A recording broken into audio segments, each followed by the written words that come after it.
Chief Certified Meteorologist Betty Davis and Hurricane Specialist Bryan Norcross are both here now with what you need to know. Good evening. We do have the 10 p.m. advisory, and the winds have not changed. 140 miles per hour.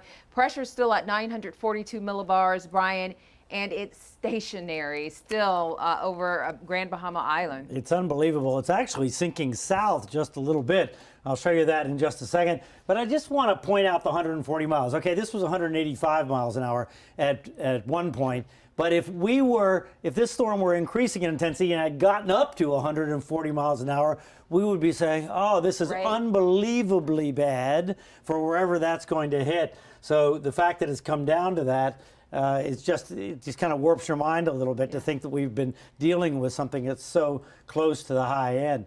Betty, look at the radar here and watch it closely toward the end. Can you kind of see that it's sinking? There's multiple things going on here, but this center part kind of comes down a little. We see a little more of Grand Bahama in there. We also see this eye wall, this inner eye wall here, eroding. Look back here. There's nothing over here, right? See that. And then there's an outer one trying to form again. So that helps weaken the storm, but it also grows the storm, which has consequences for the Florida coast, farther north. Not so much here, but farther north. Exactly. That wind field expands, and as it gets closer to them on its track up there, it means more wind. Right, more wind on the left side. But I also want to point out that this sinking south actually changes where this flow comes in to Grand Bahama a little bit. It actually sinks it closer to Freeport, unbelievably. So the conditions there may have gotten worse in the last few hours. And out here on the end is Settlement Point.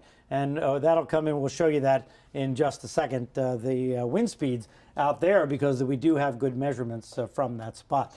In fact, there's the wide view, Betty, and here are the storms that you've had in the forecast. Right, those gusty rain bands that have been whipping around from time to time. Although they have thinned out some, we have still been dealing with some of those rains coming in right around that coast of Palm Beach County, and then there's just a rain band that's sort of thinning out around the Fort Lauderdale coast there. Yeah, they're not as intense as they used to be. That may be because this inner core is going through a kind of a restructuring and essentially a weakening, so that may be related to it. Also, I'm going to show you the water vapor at 10:30, and you'll see that we've had a little issue on this side of impingement into the system that also may be helping to weaken it. Now, talk about the winds here. They have been gusting today, at times to about 40, and right now it's more like 30, even 35 down toward Pompano Beach there. But as the rain bands come in, those winds gust up like that. Right, that's where the gusts are, in these red cells you see.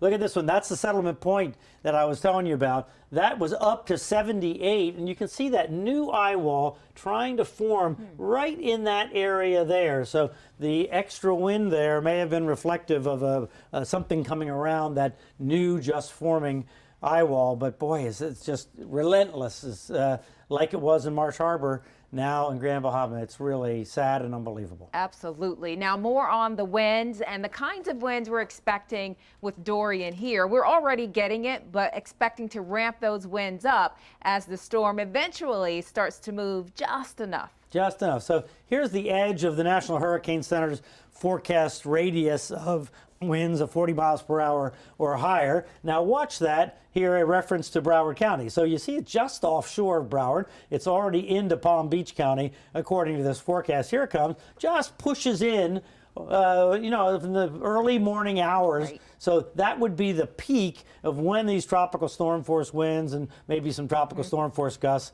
are in our vicinity. And keep that in mind. If you've got an early commute, you're going to try to go to work in the morning. If you're driving north on 95, just know the winds are going to be so this is going to be about the peak in Palm Beach County. So this is, remember, they have a hurricane watch there. So driving up 95 tomorrow actually may be perilous. And it just depends on how many of those bands we get, on how much wind we get here, right? And then it begins to pull away. So this is 2 o'clock tomorrow afternoon. And then in the afternoon, finally the storm lifts away.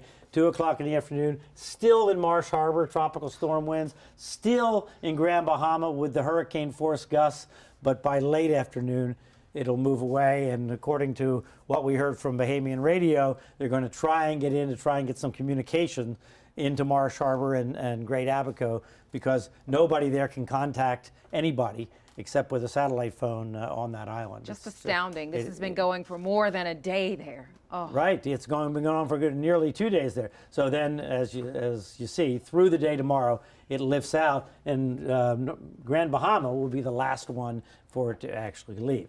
So here's the cone close to us. Right, and once it gets its closest approach to us, we track it heading on up toward the either the left side of that cone or a little bit closer in the middle. Either way, it's going to be in a position where they're going to feel it up the Florida coast, it seems. Right, so they put up the warnings on the chance, not that it hugs the absolute west side, but it stays closer to the west side. They have to warn for that possibility because we've all seen storms that don't go right down the middle. They're a little bit one way or the other, and so that's what they warn for. So here we are. This is overnight tonight, early in the morning tomorrow, and then lifting north by tomorrow afternoon, and National Hurricane Center indicating a gradual weakening because the upper level winds seem a little bit less favorable to maintain a super strong storm. But still, I mean, Category 3, that's...